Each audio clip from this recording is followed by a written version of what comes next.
Welcome back to the Uncensored Podcast of RCHK. We're met with two new members, Aiden Chan and Sam Salides. Hello. And I'm Harry Peng. I'm a returning member and one of the hosts of the show. Andrew Kim, yeah. Now let's start with the first topic. So a very controversial issue recently, where Harry Peng was disqualified from the student council. Now, for a change of pace, Sean, do you have your thoughts on that first, please? I would like to say that I do agree that I don't believe Harry Peng should have been disqualified from the student council. I think it doesn't fall in line with actual democratic policies, so I think it's silly. However, I will say that it wasn't necessarily surprising. Harry, why don't you share us your experiences? So I do believe a major factor of this was because of some of the actions I may have done, but I do feel like they were misinterpreted in many ways, and I also do feel like their judgment is based very much on my past, and I do feel like we cannot judge a person for their past, especially since we're all adolescents and we are rapidly growing, right? So there's rapid change throughout a person's character, and yeah. So ultimately, I do feel like a lot of it was because of my own beliefs too. Because when I was talking to one of the people who were telling me about the reasons why I was disqualified, I did bring up some things about my own beliefs, as I may have elucidated in the previous podcast. I'm a Christian, and in Christianity we don't really support LGBTQ, and I feel like in a way, I'm not going to name the person who told me this, but they did say in a way that I kind of had to, in some essence, like support it to be a part of the student council, and I feel like that's kind of an infringement on democracy as a whole, because then you're only gonna have basically an echo chamber of whatever the beliefs that are presented are. Okay, so let's refocus here. What exactly was the event that happened that led you to being disqualified? There was an event hosted by Diversify on Friday, which is primarily a queer group in Renaissance College, and it was called Wing It, which I think was a talent show or an event. So during which I went in with a group of smaller, like younger year students from year 8, as I have, you could say, some followers in that year group, and they decided to follow me in, and I asked, hello, is this the gay show? And after that, I looked around, I saw Sean there, we had like a very short conversation, and they told me the event was paid, and I subsequently left.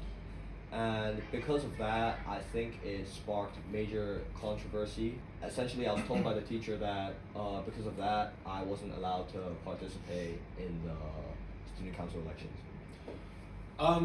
Yeah, most of that is what happened. I was there, but I do think it was kind of an oversimplification of events.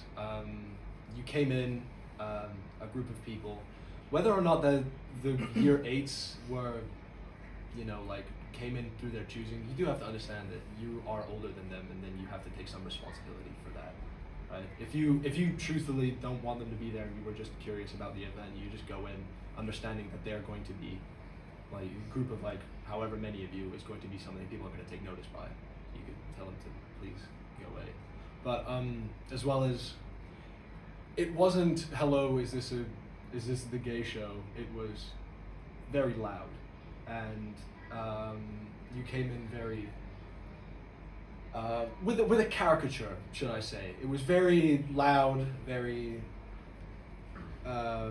exaggerated, exactly. And once we told you that it was a paid event, you said you didn't leave. It was more of a hell nah, I'm out of here, and then you left. Which, yeah, I don't blame you for. That's up to you. But yeah, I do agree that it was possibly the straw that broke the camel's back, in the sense that I do think it could be argued that maybe some teachers didn't want you running for student council, which again I don't agree with. But I think you did cause a disturbance there, and so it was something that had an effect on you. I do understand the fact that you present that there may be repercussions of, I understand that I am an older student and I do have a degree of responsibility if these kids are following me in, but initially I didn't think there would be as much of like repercussions and like problems that stemmed from it, and I do acknowledge the fact that were problems that stemmed from it, and I do take responsibility for that part. But I do think the disturbance part, I don't really believe that it was as much of a disturbance as you kind of painted out to be. No disrespect. I did ask some of the people who were present there during the day, other than you, and they do think that it wasn't too bad. And I also did ask one of the other teachers who was present. I am aware that I think it was a teacher who reported me to our head of year, but I asked the other teacher that, and she said she didn't even really notice my presence there. So that's how I feel like it wasn't as big as people or how the head teacher had painted it out to be. Certainly, but I do think that there's definitely something to be said that it wasn't just a hello, how are you kind of situation. Like when you left, there were people that came in from the other room, and they came in and said like, "Was that Harry Peng?" And we were like, "Yeah, how'd you know?" "No, we heard it, we recognized it." So I think it's clear that you have a very strong presence at the school, undoubtedly. But yeah, I will say once more though, democratically, I agree with you. It's not right that they cut you out. Do you think there are any other factors that influence their decision of disqualifying you? Well, yeah, as he mentioned earlier, he did mention that it was the straw that broke the camel's back, and I do agree to an extent that my past is very controversial, some of the statements I've made in the past, but I do think you can't really judge a person for who they were a year ago, or maybe like 8 months ago, as we are all adolescents and we are rapidly developing in this age. We may be characterized like differently throughout like different parts of our life. Now, Harry, could I just ask you, what kind of controversial things did you do in the past, such as maybe our ideology or your beliefs? So I would say last year I was very, I wouldn't say obsessed, but I took a large influence from the content creator Andrew Tate, and I do believe from that I had some very, you could say more controversial beliefs. Some could argue that they're inherently misogynistic, and I do agree some of his opinions are misogynistic. So ultimately, yeah, that's where I believe the image of my past has stemmed from. I think there is an argument to be made though that there have been some certain cases that have been more recent in events, especially in the politics classes. But yeah, I agree that people can change and people don't have to be that, but don't represent who you are in the past. But for example, the person who I believe, from my understanding, reported to you, they didn't actually know who you are. They came and asked me who was that, and I said, "Oh, it was Harry Peng." He's like, "Oh, did he disturb you?" I said, "No." He said, "Do you know him?" I said, "Yeah, I know him." He's like, "Is he your friend?" I said, "Yeah, he's my friend." It was just banter. But I think that it goes to show that, well, certainly, I think from our head of year's point of view, I do think it was a straw that broke the camel's back. But from the representatives of Diversify, I think there's also been a case to be made that it was kind of their one day in the year where they hosted an event and to represent Pride Month, as it was the day before, and they wanted it to go relatively smoothly, and so once a big influence of people come in, people start raising eyebrows. Now, Sean, can we refocus here? So what do you think about Harry's past, what he did in the past with his Andrew Tate misogynistic comments, etc.? I think if Harry Peng recognizes that that's not who he was anymore, that's definitely a fantastic thing. If you can understand, look, I heard somewhere that says if you look back and cringe on your past, it's a good thing because you're cringing now, right? You're not thinking, that was so cool and smart of me. You're thinking, damn, I really wish I wasn't like that. And so you are not that person anymore. I don't think Harry is that person anymore. He can certainly be very sensible and very smart. He is very smart, much smarter than I am. Yeah, I think there are cases where we all slip up occasionally, and sometimes actions have consequences. All right, moving back to you, Harry. Do you think what you did during that Period of your life. Do you think you were wrong for that? Since referring to Your Andrew Tate misogynistic comments, or if I may bring up your Muslim religious past or your Buddhist religious past, generally conservative past, do you think what you did was wrong So very much today, I'm still a more conservative-minded individual, but I do think a lot of my past, you could argue I was a bit of a extremist because of my beliefs, and despite I do acknowledge that Andrew Tate, like, I did believe that it instilled the values of like fitness, working out, and you could argue to some extent mindfulness, but it did also have a negative effect on me. For example, the misogynistic comments and misogynistic ideals, etc. And in the past, at some point, I did start practicing a bit in Islam, and I do believe some of those ideas may have influenced me too. But nowadays, as Sean said, I kind of look back at it and I'm like, that probably wasn't the best course of action and the best person I could have been back then. Well, looking back at what you did at the gay event, do you think what you did was wrong? So I do think that I hold responsibility for, as a senior, I do hold responsibility for what my juniors have done. Of course, we have to take responsibility in that, but I do feel like me as a character, me as a person, I believe I'm more like, I'm always a louder person, so I do believe in some you could argue that I was a bit, my actions were a bit misinterpreted on the day. I think if you were truly just curious about the event, there's no issue in attending. At least there should be no issue, obviously. Of course. I'm not a member of Diversify, I should clarify. So now moving on even further, just to delve a little bit deeper into your ideology or your beliefs. Now that you are a Christian, what do you think about the Muslim situation in Palestine, or moreover, just Muslim beliefs in general?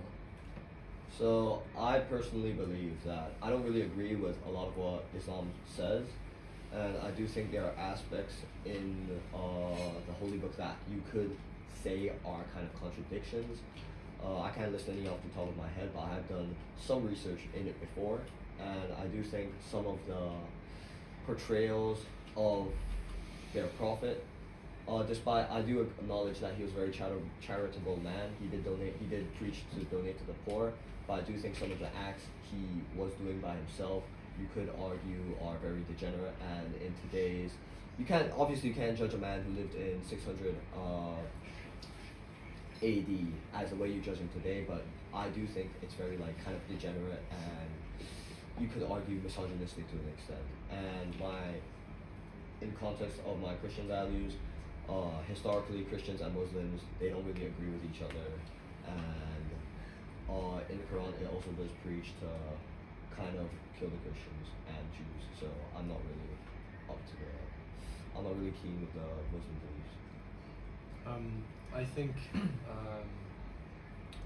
I'm unfamiliar with the Quran, but I do think there are certainly historical examples where that has not been the case.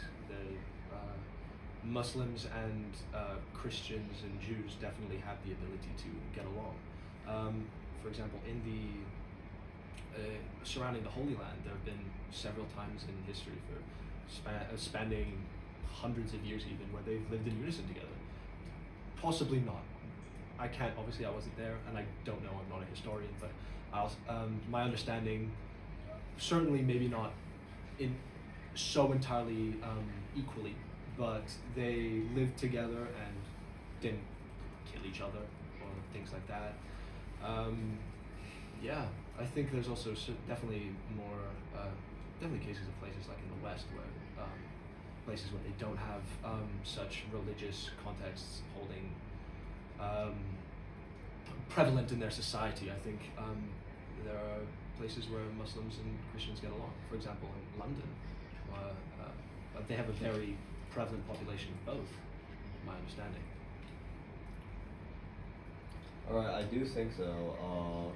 In the case of London, I remember there was a statistic that 40% of Muslims wanted to implement Sharia law into the government system in the UK. I think you can probably fact check that. Sorry, could you explain to us what the Sharia law is?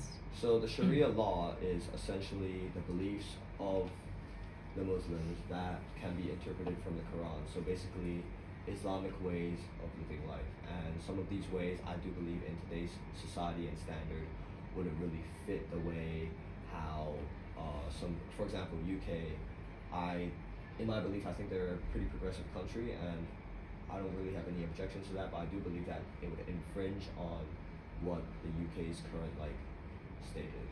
Can I ask you, as a Christian, would you not fight for a more proactive role in Christianity in London? Well, I do believe that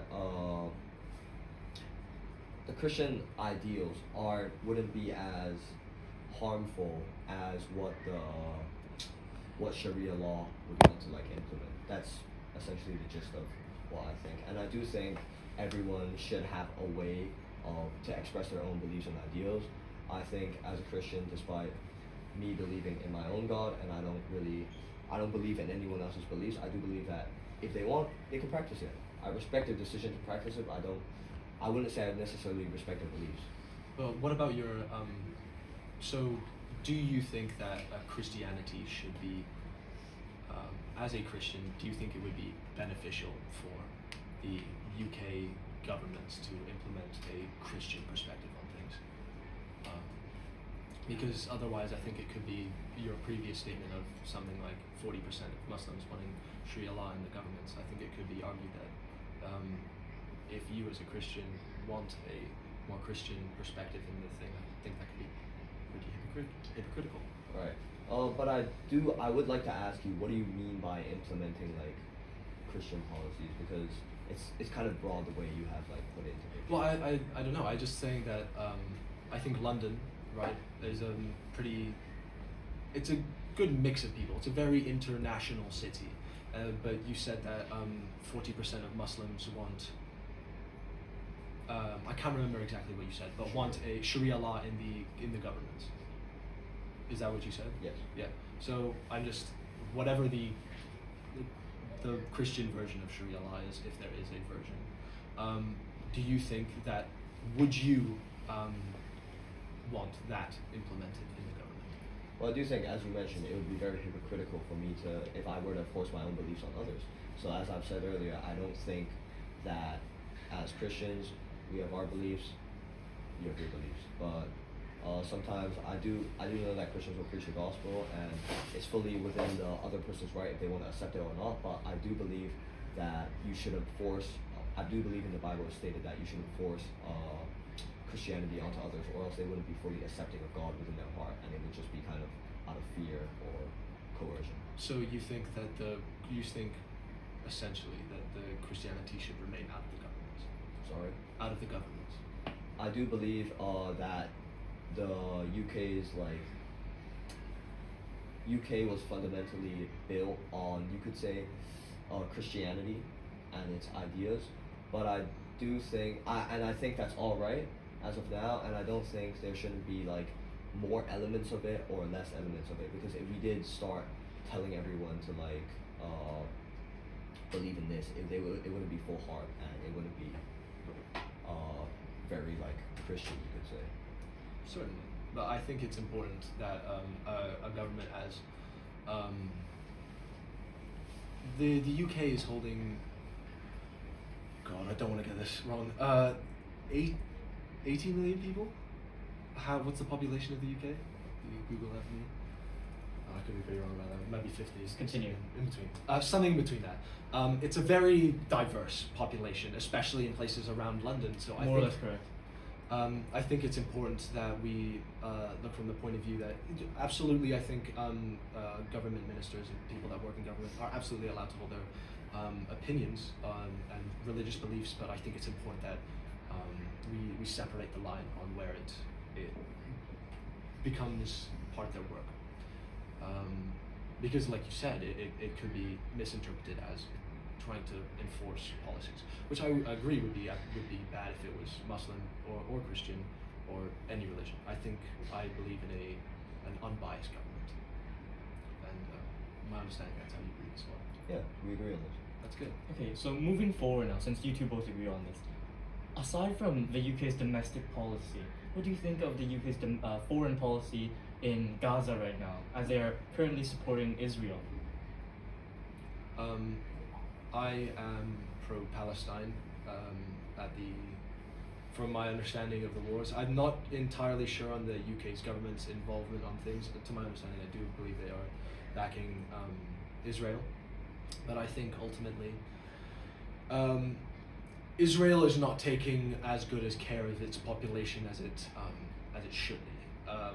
While Palestine is under Israeli. Palestine is, from my understanding, is Israeli territory or something like that. It is part of the jurisdiction. I could be using that word wrong. Jurisdiction, I'm not sure. But the Palestine does have the should be taking better care of. Sorry, Israel should be taking better care of Palestinians, especially in the case of a war where there's effectively a war on terror, right? They're taking out the terrorists, but I think the methods that they're doing that are very wrong, and so I think that the UK shouldn't be funding that. So me as an individual, I stand more on the Israeli side, and I do believe that Israel should have its right to defend its own sovereignty, and I do acknowledge that Hamas, I do acknowledge that not everyone in Palestine is a Hamas member, but I also do think that Hamas was elected into government. I think this is a fact. Hamas was elected into government in 2004, so I do think they hold a lot of power within the government, and thus I do think Israel, despite I know I definitely condemn the deaths that are happening, but I do think that Israel is within its right to defend itself, its borders, and its territory. I would make the argument I don't necessarily think it's an act of defense. I think it is a retroactive means of genocide. I think that word is being thrown a lot around the, just saying, oh, Palestine is a genocide, whatever. But I think in this case it absolutely is, because while like saying Israel has major economic and military states backing them, the US and the UK, and so it's not like they don't have the abilities or weaponry or things like that to go in and take out these Hamas members without taking out civilians. I think in any case in war or things like that, it's often said that the worst part of war is the civilian casualties, and I think that is no more prevalent anywhere else than Palestine. They are just cutting off food and water and aid for the Palestinian people. There are 800,000 people residing in the Gaza Strip alone, and 47% of them are children. I think it's pretty fair to say that 47 represents people who aren't Hamas members, right? It's not like you. Sorry to make cut in. What is it you want me to fact check? Can you fact check the statistics of children in Palestine? I believe it's people under 18, 47%. 43, close. Really? 47, you're actually pretty correct. So I think it's especially important that these children, it's a fundamental right they have to eat and drink and even just play in the streets without fear of death. Without fear of death. I think Israel is sparking a famine in Palestine that is unwarranted and unnecessary by cutting off aid, and I think that's a war crime. I also think that playing into I think you have incredible bias towards the Israeli state, as you are a Christian man yourself. I think a lot of what they're doing can stem back to inherent racism within the government, and so I frankly don't appreciate what you're saying. So you're saying, based on my beliefs, that this is why I'm supporting Israel. I do, as I've stated earlier, I do believe that they're completely within their right to defend their sovereignty, and thus I do think that you're connecting Judaism and Christianity and kind of saying that they're one. So I do think you're kind of being very racist on your part too. I think it speaks to your inherent biases involving, siding with Israel. I think what you said earlier about, in London about Muslims saying that they want a Sharia law, but I think that Israel is purposely enforcing their ideologies onto Palestine. I think the fact that they're like, oh, we could take out Muslims, but we could take out Hamas, but there are Muslims there anyway, so might as well 2 birds 1 stone, right? Well, I feel like you do have to acknowledge that Israel is the only Jewish state in an area completely like surrounded by Muslim states, states that employ Sharia law within their own laws and stuff. So, for example, you can look at Iran. Recently, Iran sent 200 missiles over to Israel, and that was only because Israel did bomb their embassy. Let me get that clear. But it was because Iran, the government, I think they were meeting with Hezbollah or something to plan an attack on Israel. So I believe Israel is completely justified in their attacks on Iran. You could argue Palestine, because they're defending their own sovereignty as a nation. Look what happened in the October 7th attacks, when a bunch of people got brutally murdered by the Hamas members. There are being people brutally murdered now in Palestine. Have you seen the photos of adults carrying their headless babies through the streets? Why do you think people join Hamas in the first place? It's not I feel like being a terrorist today. I feel like blowing up buildings and killing people. No, people don't wake up like that. They wake up because they look over and oh, all of my neighbors died in a bomb last night, and so did my family. Now I don't have enough of anything to feed anyone else. I can't feed myself and I'm starving, so the only thing to do now, let's kill everyone in the nation over. Well, you do acknowledge that the Israeli people, they probably think the same way. And I do think... I don't think they think the same way. I think Israel has a much better quality of life than Palestine. And they've had for the past however many years that Israel's been a state. There's been a clear structural violence that appears in Palestine due to Israel. You say that often whenever we have this debate, you bring up the fact that, there's been ceasefires and stuff. But every time there's a ceasefire, there's been a little bit of less of Palestine than there was before. Why do you think the West Bank and Gaza aren't connected anymore? Because Israel just went and took it. Palestine used to be a much bigger state than it is now, and especially now the fact that I think it is technically under Israel's territory. So I think that there is a clear divide there. I haven't heard famines breaking out or plagues breaking out in Palestine because of the war. Sorry, Israel, because of the war. But I've heard many because of Gaza. Why do you think that is? So do you not acknowledge that the violence that also gets... I do know that in the West Bank, obviously there are people who infiltrate others' homes and just take over their places. But you do know that these Jewish people, the people of Israel, are also being shot up by the Hamas members or Palestinians who reside there because of who they are. Oh, of course I do.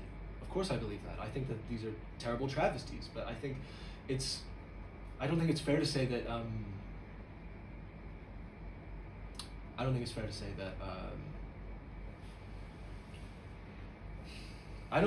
to say that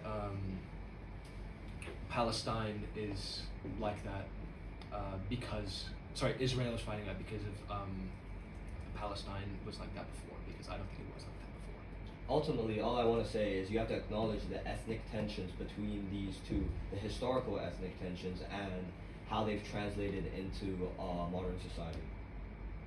All right. Hi everyone, thank you for tuning into the podcast. I really appreciate having our 2 guests here today. We engaged in a very fruitful discussion, even though it might have gone heated and had a bit of conflict in some time.